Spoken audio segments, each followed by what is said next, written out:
Imagine you own a restaurant, and one day a man in a crisp button-down shirt walks in with the calm confidence of a suburban Batman. Further, I understand. Let me call Amanda, have her get Ryan outside the back parking lot. That way we won't have to confront him inside your room. Please. And tells you he has assembled an elite squad of undercover diners to save your business from evil.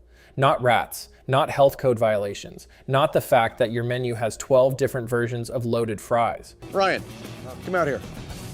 Thanks, Amanda. Ryan, does this gentleman look familiar to you? No, the true enemy is probably your waiter, your bartender, or a suspiciously theatrical busboy who seems one dramatic monologue away from admitting he has been stealing crab cakes for the cartel.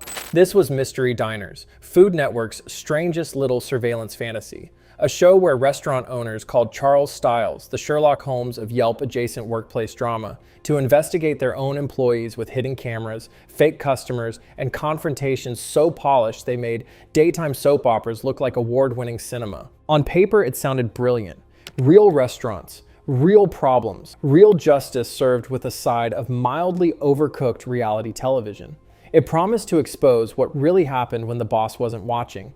But the more you watched, the more one tiny question started crawling across your brain like a cockroach in a failing steakhouse. Why does every real employee act like they just graduated from the community theater program for suspicious waiters? And that is where the magic begins. He is for $700 worth of crab claws and then selling off the catch to another buyer. Because Mystery Diners was not just a show about catching people pretending to work. It may have been a show about people pretending to catch people pretending to work. Before Mystery Diners became the television equivalent of a Yelp review having a full psychological breakdown, it began with a genuinely clever idea.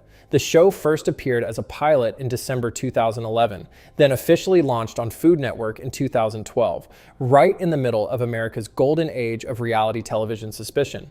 This was the era when every cable channel had discovered the same sacred formula. Take an ordinary workplace, add hidden cameras, sprinkle in one dramatic confrontation, and suddenly you had prestige television for people eating dinner on the couch while judging strangers. And restaurants were the perfect setting. They already had chaos baked into the walls. Mystery Diners have revealed that Prep Cook Cal is wasting hundreds of dollars worth of fish. Kitchens are loud, customers are irrational, profit margins are painfully thin, and every shift contains at least one employee who looks like they are one slammed ticket away from moving to the woods and starting a podcast about burnout. So when Mystery Diners arrived with the promise of exposing what really happened behind the scenes, it tapped into something people already believed, that every restaurant had secrets, every manager was stressed, and every employee probably had a side hustle involving free mozzarella sticks. At the center of it all was Charles Stiles, owner of Business Evaluation Services and Mystery Shopper Services, who presented himself less like a TV host and more like the final boss of corporate accountability. He was not loud like Gordon Ramsay. He was not warm like a typical Food Network comfort host. Charles had the calm, clipboard-powered energy of a man who could ruin your lunch break by saying, "Let's review the footage." And honestly, that was part of the appeal. In a TV landscape full of screaming chefs and emotional makeovers, he felt oddly official, like someone had turned a workplace complaint form into a human being. The concept was simple enough to understand in 5 seconds, which is exactly what reality TV executives dream about. A restaurant owner suspects something is wrong. Charles brings in his undercover team. Wastefulness taking place in the kitchen, and we've been sitting here for hours watching what's going on. Hidden cameras are installed. Mystery Diners pose as customers. Suspicious behavior is discovered. Then everyone gathers in a back room to watch the footage like it is the Zapruder film, except instead of a national tragedy, it is a bartender allegedly giving away free tequila to a cousin named Brad. And for a while, it worked. The show expanded across restaurants, bars, nightclubs, caterers, and basically any business where an employee could be accused of betrayal within 10 feet of a fryer. Viewers enjoyed the clean little morality play. There was a problem, an investigation, a villain, a confrontation, and justice neatly wrapped up before the credits. It was workplace drama with the satisfying structure of a Scooby-Doo episode, except instead of pulling off a ghost mask, Charles revealed that your assistant manager had been secretly running salsa night without permission. Are you stealing from my family? He was bringing it over here. How long right? have you been stealing from me? I thought he worked. The early hype made sense because Mystery Diners sold the ultimate fantasy of control. It told business owners, your instincts are right. Someone is sabotaging you. And it told viewers, you are about to see the truth. In a post-recession world where people were already suspicious of bosses, employees, corporations, and basically anyone with access to a cash register, that promise was powerful. The only problem was that the truth, as it turned out, may have needed a writer's room. At first, audiences treated mystery diners the same way people treat a gas station hot dog at 2 a.m. Deep down, everyone knew this was probably a terrible decision, but somehow it was still entertaining enough to continue. Believe me. Non-organic food being served inside their schools, not the only problem that they have to be concerned with. The show had that magical early 2010s reality TV energy where viewers willingly suspended disbelief because the alternative was admitting they had spent 40 minutes watching a man investigate unauthorized mozzarella stick discounts like he was tracking international espionage. But eventually, the formula started collapsing under its own absurdity. Every episode followed the exact same structure. A stressed restaurant owner claimed something suspicious was happening. Charles Stiles arrived with the grave seriousness of a suburban FBI agent. Hidden cameras were installed everywhere. Undercover operatives entered the restaurant pretending to be customers, usually with the acting skills of people who had just discovered human interaction 5 minutes earlier.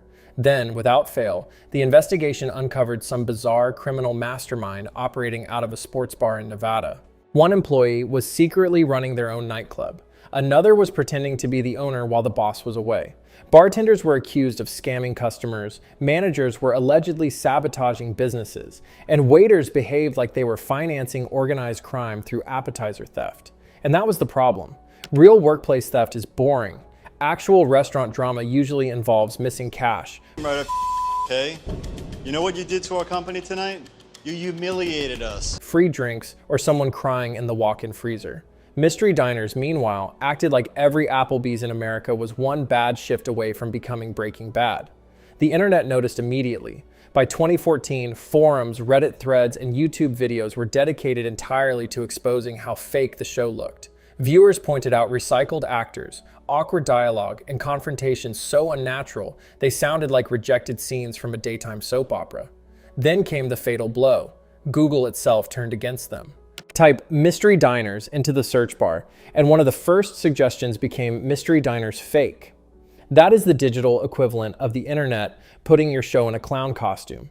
Former participants started speaking out. Restaurant owners claimed scenes were recreated. Employees alleged storylines were scripted. Some reports suggested actors had been hired to play dishonest workers because apparently real restaurant staff were not committing enough theatrical fraud for Food Network executives. And honestly, the acting explained everything.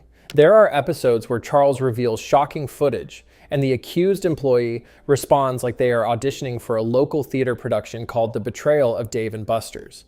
Nobody naturally says, "You caught me stealing profits from karaoke night, boss." Human beings simply do not talk like that unless craft services is nearby. But the absolute peak of the insanity came with the infamous Stingray episode. Charles introduced a surveillance device supposedly capable of intercepting phone communications, presenting it like he had access to CIA technology because someone might be overpouring tequila shots. The only issue was that Stingray devices are real law enforcement tools with serious legal restrictions attached to them, which meant viewers suddenly had to choose between two options.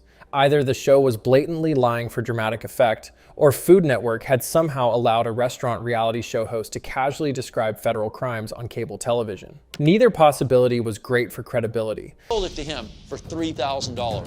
She's gonna get her commission and I'm gonna get a little off the top. I deserve that. I worked hard for it.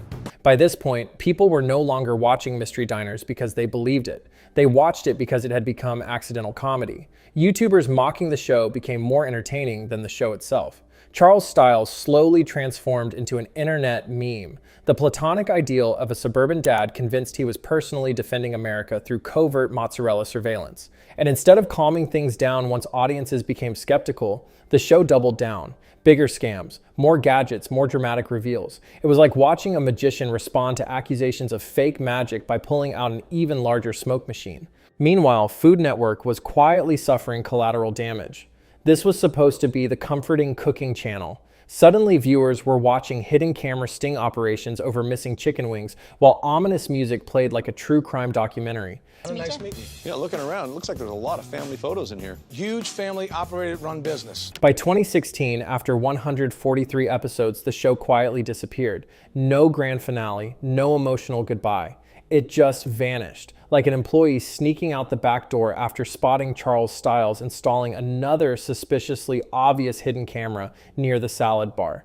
And honestly, that ending felt perfect, because Mystery Diners did not fail simply because it was fake. Most reality TV is fake. It failed because eventually the illusion became more ridiculous than the fantasy itself. What ultimately killed Mystery Diners was not just the fake acting, the ridiculous plots, or Charles Stiles acting like he was leading a counterterrorism operation against rogue bartenders. The real problem was that the show completely misunderstood what people actually want from reality television. He has some serious concerns that his niece, Amanda, is the reason that all of the new employees are quitting. Reality TV does not need to be perfectly real. Audiences already know producers manipulate scenes and exaggerate confrontations, but there is still an unspoken contract. The emotions have to feel believable enough that viewers can pretend they are watching actual human behavior instead of adults reenacting workplace disputes for cable television. Mystery Diners broke that contract completely. The show became so overproduced that every episode felt less like hidden camera reality TV, and more like a training video made by a paranoid restaurant owner who had recently discovered spyware. At some point, Charles Stiles stopped looking like a hospitality consultant and started looking like a man preparing to raid a suburban Chili's because someone was overpouring margaritas during happy hour. Employees no longer acted like real restaurant workers either. They behaved like cartoon villains in aprons. Charles would dramatically pause grainy security footage like he was analyzing federal evidence. I don't work at a strip club. Well, I mean, this is just creating a hostile environment right off the bat. Only for the shocking reveal to be a bartender giving discounted mozzarella sticks to a guy named Tyler. And the weirdest part is that the show never adapted. Once audiences started mocking the fake elements online, the producers could have leaned into the campiness. Honestly, if Mystery Diners had embraced the fact that it was basically restaurant-themed Scooby-Doo for adults, it probably could have survived for years. But instead, the show doubled down. Every season introduced bigger scams, more gadgets, and increasingly ridiculous undercover operations. Charles had operatives hiding in food trucks, fake couples staging arguments, and surveillance setups that looked like rejected NCIS spin-offs centered entirely around chicken wing theft. That is why the Charles Stiles meme eventually became bigger than the actual show. The internet transformed him into this mythological suburban surveillance warrior. Excuse me. Sorry. She just slammed into Deanna. Right in front of the customers. Like Batman, if Bruce Wayne's defining trauma involved someone stealing loaded potato skins in 2009, every episode treated minor restaurant drama like a national security threat, which made the entire show unintentionally hilarious. And honestly, the timing made the downfall even worse. By the mid-2000s, audiences had become much smarter about reality television. Reddit users dissected episodes frame by frame. YouTube commentators built entire channels exposing fake TV moments. The internet had basically become one giant unpaid fact-checking department powered entirely by caffeine and spite. That environment was fatal for a show built on pretending obvious fiction was authentic. Worse still, Mystery Diners represented a very early 2010s fantasy that aged horribly. The belief that surveillance solves everything. No discussions about bad management, low wages, or toxic work environments. The answer was apparently always just more cameras and Charles Stiles hiding in a van like he was conducting a mozzarella-based sting operation for the Department of Homeland Security. And once you notice that pattern, the whole show starts feeling weirdly dystopian.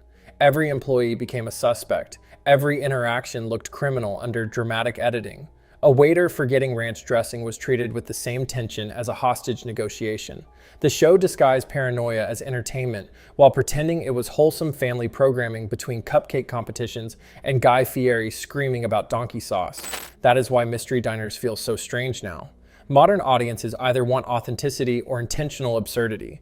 Mystery Diners existed in this awkward middle ground where it demanded complete sincerity while presenting situations that felt increasingly impossible.